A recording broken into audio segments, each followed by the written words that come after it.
Hipótesis fundamentales. El marco conceptual establece los conceptos teóricos que sustentan la confección y preparación de los estados financieros. Define que deben emplearse para su preparación y elaboración el devengo y la empresa en funcionamiento. Ambas hipótesis son importantes. Devengo. Los sucesos se reconocen cuando se producen y no cuando se reciben o se paga el dinero u otro equivalente monetario. ¿Qué recogen los estados financieros? Los estados financieros informan de las transacciones pasadas que suponen cobros o pagos de dinero y de las obligaciones de pago en el futuro, los recursos que representan efectivos a cobrar en el futuro. Empresa en funcionamiento. Los estados financieros se elaboran sobre la base de que la empresa está en funcionamiento y continuará sus actividades en un futuro previsible. ¿Qué reconocen los estados financieros? Los estados financieros se elaboran pensando en que la empresa no va a cerrar, es decir, va a seguir funcionando y no va a reducir o liquidar sus actividades. Los elementos de los estados financieros, conceptos generales. Los elementos definidos en el marco conceptual de la IASB para determinar la situación financiera son activos, deudas y patrimonio neto, mientras los elementos que permiten medir el resultado son ingresos y gastos. Por su parte, los elementos que constituyen los flujos de fondos son los cobros y pagos. No identifica ningún elemento exclusivo del estado de cambios en el patrimonio neto, ya que se utiliza tanto elementos de balance como en la cuenta de resultados. ¿Qué significan estos conceptos? Supone que cuando la contabilidad reconoce un elemento, el mismo debe considerarse dentro de alguno de los elementos. Por ello, la forma donde debe reconocerse dichos elementos es analizando el cual de los beneficios propuestos cumplen dichos elementos, la importancia que tiene el reconocimiento contable, incorporación de los mismos en la contabilidad, la utilización en una concepción determinada acerca del mantenimiento del capital. Mantenimiento de capital. A la hora de preparar los estados financieros, la elección de un criterio u otro debe estar basado de acuerdo a la necesidad de los usuarios, según el concepto físico o financiero. Según el concepto financiero. En este concepto, el capital es sinónimo de activos netos o patrimonio neto. En este caso, se considera que la empresa obtiene beneficios si el importe del patrimonio neto al final del ejercicio excede del importe del principio del ejercicio, sin considerar nuevas aportaciones de los socios ni distribuciones realizadas a los mismos.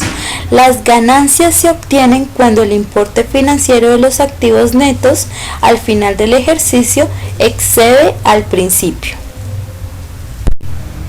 Según el concepto físico, la empresa de conservar la capacidad productiva, por lo que el capital lo constituyen los fondos necesarios para mantener la capacidad productiva.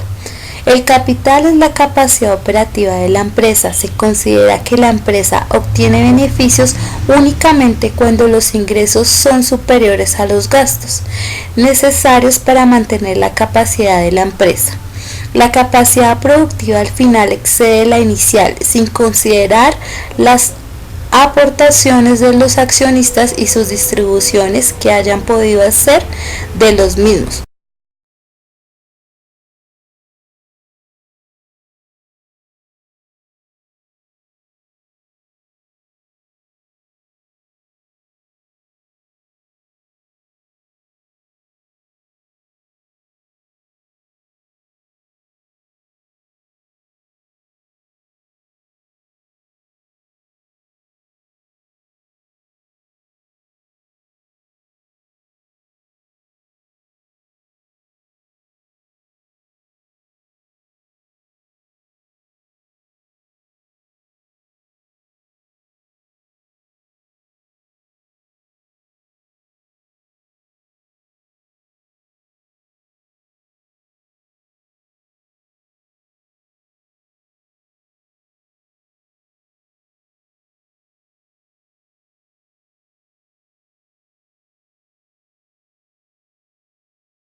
El marco conceptual del IASB y el Plan General de Contabilidad en España.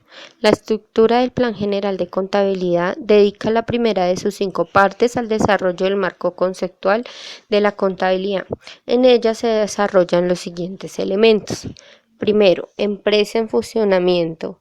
Se considerará, salvo prueba en contrario, que la gestión de la empresa continuará en un futuro previsible, pero que la aplicación de los principios y criterios contables no tienen el propósito de determinar el valor del patrimonio neto en efectos de la transmisión global o parcial. Segundo, devengo. Los gastos e ingresos que afectan el mismo como independencia de la fecha de su pago o de su cobro. Tercero, uniformidad. Adoptado un criterio dentro de las alternativas que en su caso se permitan, deberán mantenerse en el tiempo y aplicarse de manera uniforme para transacciones, otros eventos y condiciones que sean similares, en tanto no se altere el presupuesto que motiva su elección. Prudencia. Se deberá ser prudente en las estimaciones y valorizaciones a realizar en condiciones de incertidumbre. La prudencia no justifica que la valoración de los elementos patrimoniales no responda a la imagen fiel que deberá reflejar las cuentas anuales. No compensación. Salvo que una norma disponga de forma expresa lo contrario, no podrán pensarse las partidas del activo y el pasivo del balance o los gastos e ingresos y su valoración separadamente en los elementos integrantes de las cuentas anuales. Importancia relativa. Se admitirá la no aplicación estratégica de algunos de los principios y criterios contables cuando la importancia relativa en términos cuantitativos o cualitativos de la variación de tal hecho produzcan sean escasamente significativos y en consecuencia no alteren la expresión de la imagen fiel. Los criterios de valoración en el PGC. Las normas de valoración desarrollan los principios contables y tienen los criterios y reglas de aplicación en operaciones o hechos económicos, así como diversos elementos patrimoniales.